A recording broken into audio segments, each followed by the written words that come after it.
Hey guys, Uncle Ray. Welcome to another episode of Crypto Bellwether. I don't always tell you what you want to hear, but I tell you what you need to hear to make an informed decision. Today we're going to touch base on Algorand, Cardano, Ethereum, and XRP. So let's get into it. You probably recognize the guy on the screen, Charles, founder of Cardano.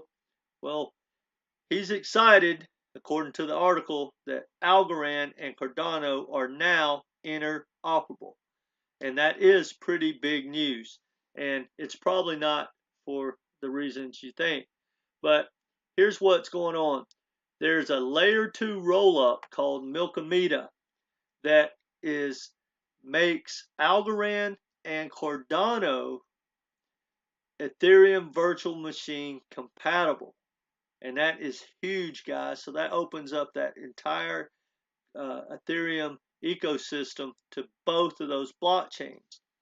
Now, this is big for Cardano because Cardano obviously needs access to the Ethereum ecosystem. It just makes you more powerful in the long run and gives you access to so many other projects that want to use your blockchain.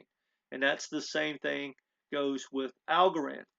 But that being said, I think this news is a pretty good bit bigger and more powerful for Algorand. And the reason being, the way they make that access happen is by using a wrapped Algorand. So it's called wrapped algo. So therefore, every time anyone wants to go basically back and forth to Ethereum to Cardano, they're going to use the wrapped algo. So it's kind of double the traffic for Algorand, which is pretty powerful for Algorand. Anyway, no matter how you look at it, it's a win for all three blockchains because, guys, in the future, interoperability is going to matter. Now, before I move on, I want to touch base on Ethereum because I really believe that Ethereum doesn't get the respect that it really deserves. And I understand why. Because, guys, when I found out about MetaMask and Consensus and JP Morgan and all the stuff about Ethereum, it really turned me off. However, I've got past that. And now I understand why it is so powerful. Because here's the thought I want everyone to really understand for whatever this is worth. And a lot of people aren't going to appreciate this statement, but it's very true. Developers are not trying to create bridges and access to other projects off of Ethereum, right? But all other projects of any substance at all other blockchains and protocols need access to the Ethereum virtual machine because of how powerful it is. XRP just built that bridge a couple of weeks ago so that you can use the XRP ledger with Ethereum. And that's something, guys, everyone should think about. And that's why Ethereum is the number one layer one. And no one's going to catch it, guys. They're really not. At least not in the next 5 to 10 years. There's no way. Just because of the demand. And when you look at that ecosystem, what's being built onto it and to it every day, it's very, very powerful. And in my opinion, not financial advice, everyone should have some of their money in Ethereum. It's probably, arguably, the best risk reward out there. Now, let's move on. Now, this is, this is David Schwartz with Ripple. And I just want us to hear what he has to say about micropayments. And, if you don't know David, guys, y'all should track him down. David, to me, is a great ambassador. He's very transparent and he's full of knowledge. And I like listening to him, and I've put in hours and hours and hours of listening to him and reading his information. But anyway, let's hear what he has to say. I will say one thing that I think is going to be huge is micropayments.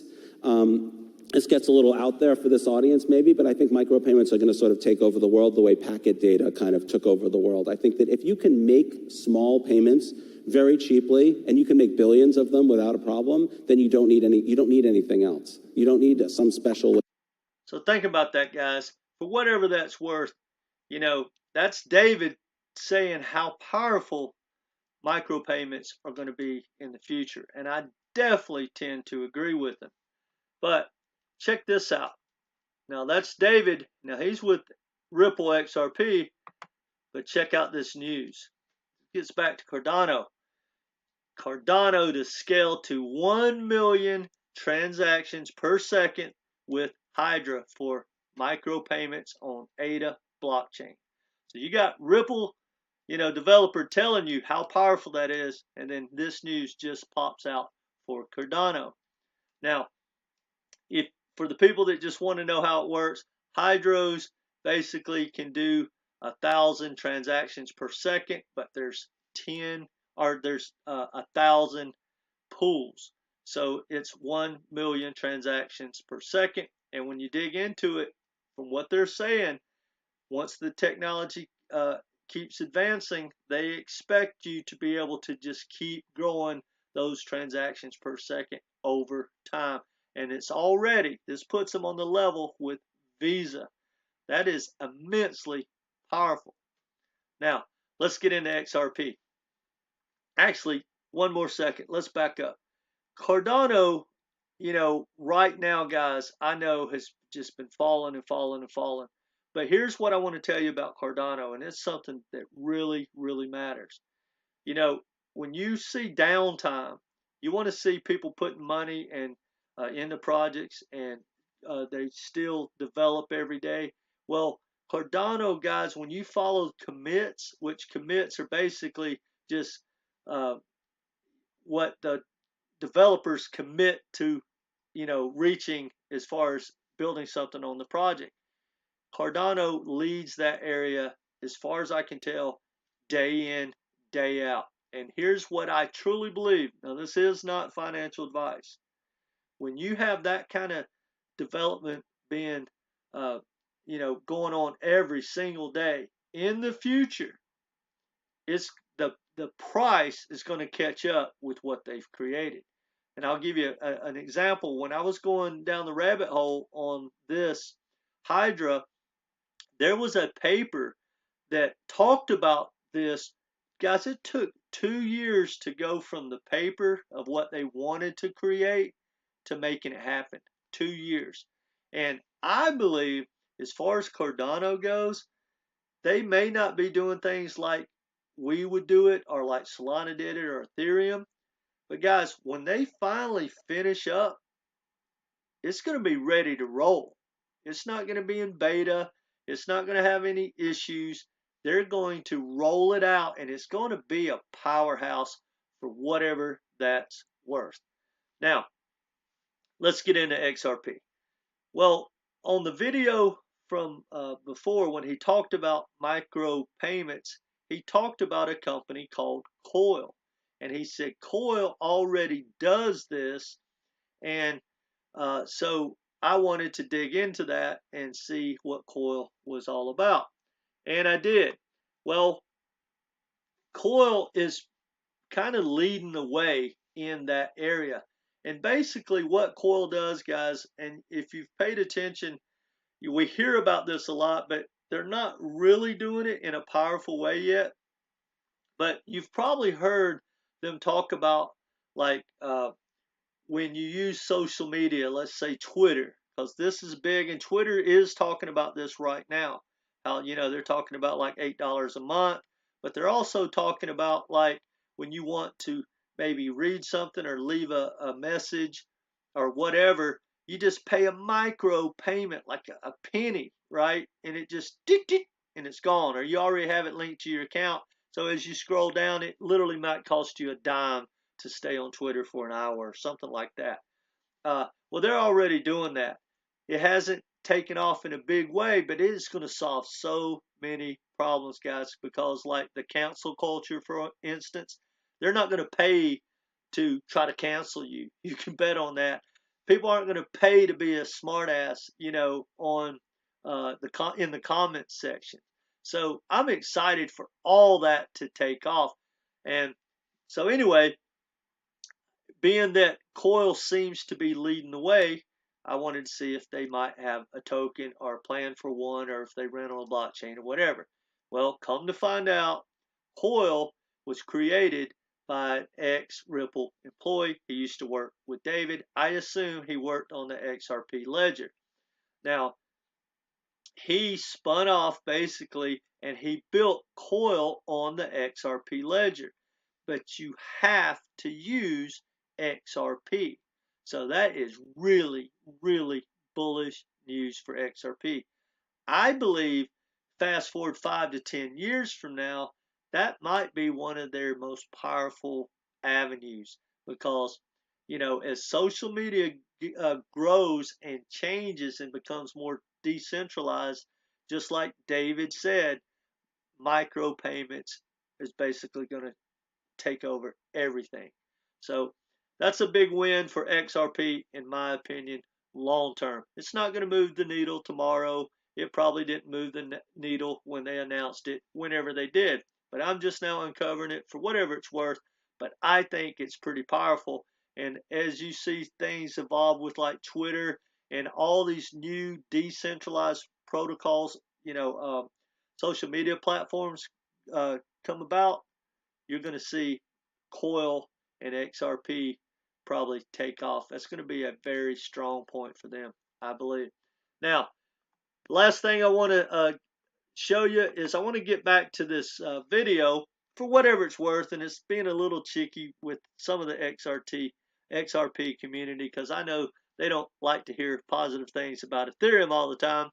But I just want y'all to hear this, but it does get back to what I was saying about Ethereum doesn't really get the respect that it deserves. But at the end of this video, the guy said, "Look, let's play a game. Underrated or overrated." So he asked him about Facebook and all this stuff. But I want you to hear what he said when he asked him about Ethereum. Ethereum. Underrated. Bitcoin. Think about that, guys. That is David Schwartz, and he's telling you that Ethereum is underrated. And I truly believe that, guys. And I'm not shilling any of these projects. Like I said, I own all these tokens. I want them all to win. But, I really believe that Ethereum is a powerhouse. And for your big money, there's one thing to put, 10% of your portfolio into something that has a lot better upside. But when you're talking real money, to me, guys, Bitcoin and Ethereum is where you should start with your portfolio. And when you're talking about real money, now, if you're just talking about life-changing money, throw $1,000 in there and hope that it changes your life. Bitcoin and Ethereum is not that. But when you put some real money in there that you don't want to lose and you want a really good upside, those two are the most powerful to start with. Again, not financial advice, because as we know from this week, if we've learned nothing else, damn, crypto is risky, guys. This is so young, no regulation. It's a crazy, crazy space right now. But I am still very optimistic. And guys, everything's on sale for whatever that's worth. I'm not saying you should get to stacking after this video, because really we need to let the dust settle from FTX and just let everything calm down and see what's going to happen. But there's some stuff on sale, guys. And if you're a long-term investor like me, it might be time to at least start dollar cost averaging in to your favorite tokens. And these four I talked about probably won't lead you astray. For whatever that's worth, again, not financial advice. Anyway, guys, that's all I got for you. Let me know what you think in the comments section. And if you haven't subscribed, please do so. Make sure you hit that notification. And either way, guys, hit that like button and come back. Take care, guys.